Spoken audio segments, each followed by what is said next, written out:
we reached Prague. We're 1/3 of the way into our trip in Europe. We've arrived here from Berlin. Took about 4.5 hours from Berlin to reach here. This city is called the City of 100 Spires, and the reason is it has so many historical buildings and churches and tall buildings with the slanted roof, which is why the spires, City of the 100 Spires comes into being.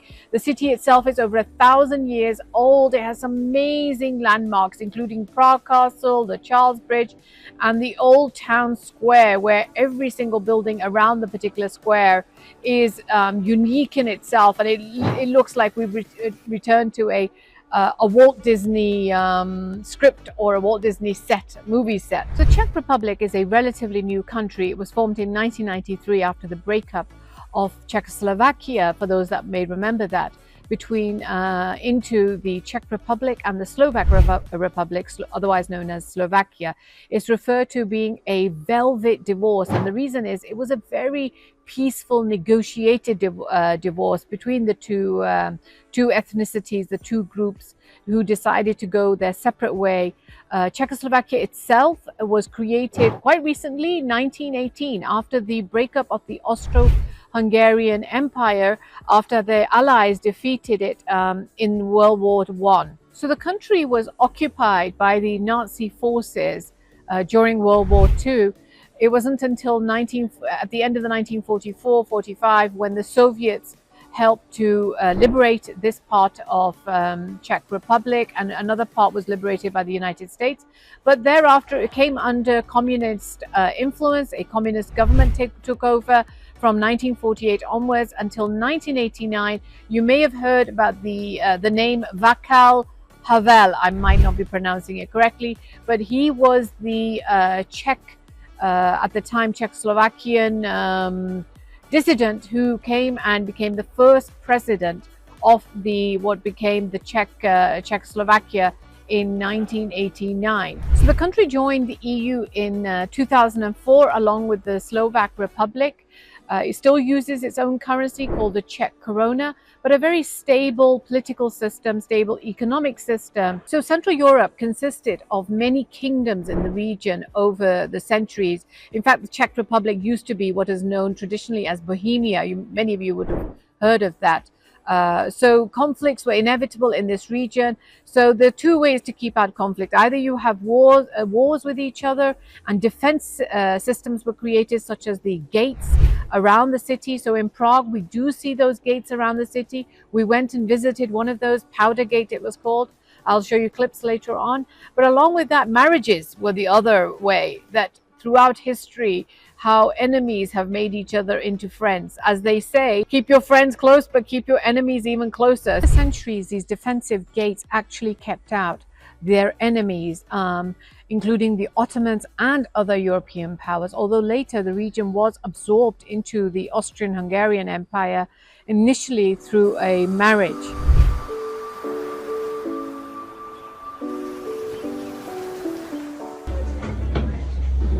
Walking up the Powder Gate, and there's small windows, which obviously in those days you needed to bring windows,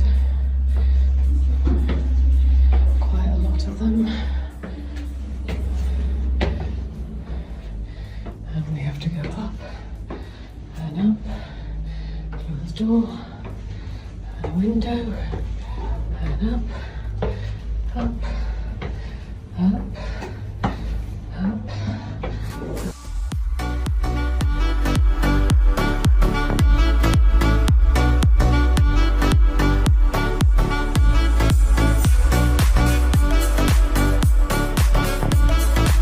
So I'm in the old part of Prague right now, and I'm in what is called the Old Town Square, and it's surreal feeling sitting here, to be honest. I feel like I'm in a Disneyland movie scene and Mickey Mouse is just going to walk across me, or Cinderella or Snow White costume girls will suddenly start prancing around, because every single building here looks as if it's out of Disneyland. And how sad is it that we're saying it's out of Disneyland rather than Disneyland is out of Prague city centre?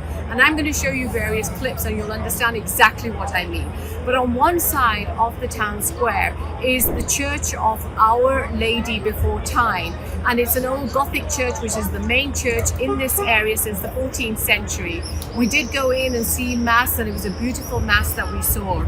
On the other side of the same centre is the Church of St. Nicholas, which is a Baroque style church which was where Orthodox Christianity was practiced by the Czechs here, and this particular church was for that. On a side note, an interesting side note about St. Nicholas himself is he was thought to be of Greek descent from Anatolia, which we know is now Turkey. So really he was Turkish descent, but no, okay, he was Greek descent, depending on how far you want to go back. So he was of Greek descent, and he was a saint, considered to be a saint, because he would go around helping the old, the poor, giving presents to them, giving them alms, and over time his name in Dutch became Santa Claus. So you can see where I'm going with this. This is the origin of Santa Claus. No, Santa Claus did not come from Norway and Scandinavia. There's no snow related. There's no reindeers related to this. He actually came from the part which is now in Turkey, which is Anatolia. And that's where the word Saint Nicholas, where Saint Nicholas comes from. Another very interesting part in Vitus Square is the town hall and the clock on top of the town hall itself. It's a beautiful, majestical, astronomical clock. It's the third oldest in the world, and one of the rare ones that actually still works. And there's a legend behind why it still works, and that is, if it stops working, there will be a lot of bad luck brought to the city. So they've ensured that it continues. Another very interesting legend is that the clockmaker who actually built the clock was later was blinded by the people because they never wanted him to make such a beautiful clock again. He apparently came back and disabled the clock, and they weren't able to fix it for another 100+ years. The ornament I'm sitting right opposite from is a statue for John Huss. John Huss was a pastor.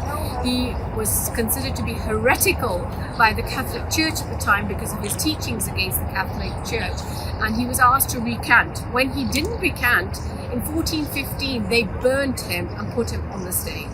Now we know that religions still do that, and people still get killed for their belief systems or because they talk about other religions. But let's see our actions in view of what we would think about them in 200-300 years, and we would not, I think at this point, be thinking burning people for their views as the best thing to do.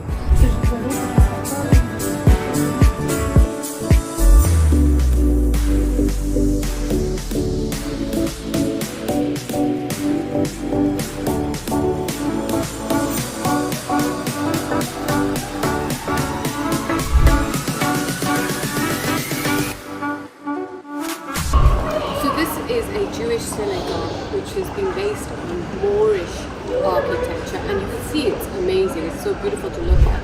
The blues and the golds make it very unique for a synagogue. I've not seen a synagogue like this before. It was built at the turn of the 20th century for the Jewish Orthodox community living here in Prague at the time.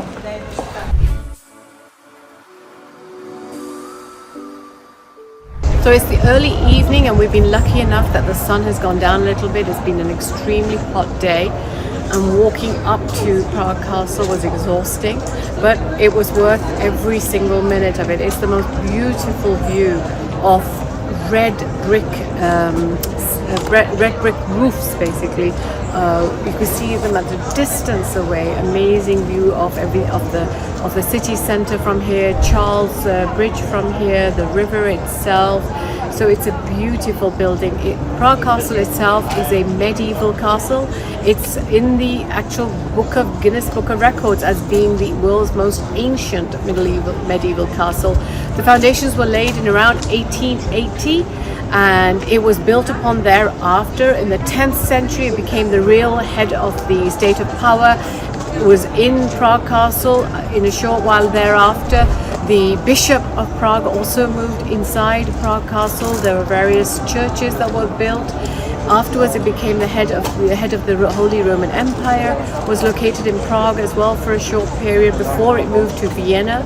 And even Hitler came and visited Prague Castle in 1939 when he took over. He tried to take over the Czech Republic at the time. Czech Republic is actually the part of the Czechoslovakia. I don't know how many of you remember that, but during the 1945, after the war, Czech Republic and Slovakia, when they broke up out of the Habsburg Empire, became a country in themselves. In 1993 is when the Czech Republic separated and became a country of itself, and